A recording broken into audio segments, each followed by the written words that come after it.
Hey guys, welcome back. In this video, I'm going to show you how to copy link on an Instagram post. Let's get started.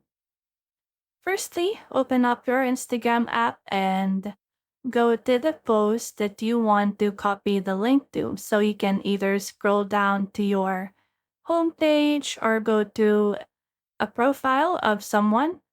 So once you find the post that you want to copy the link to, click the three horizontal lines at the top right of the post and click See where to share and copy link.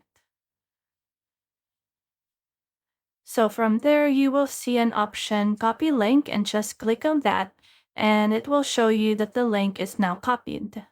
Now you can share this link with others through messaging apps or you can paste it on your notes like what I'm gonna do. So just long press and then select paste. And there you have it. That's how you can easily copy a link on an Instagram post. If you have found this video helpful, simply leave a like below or subscribe because it helps me reach more people. See you soon!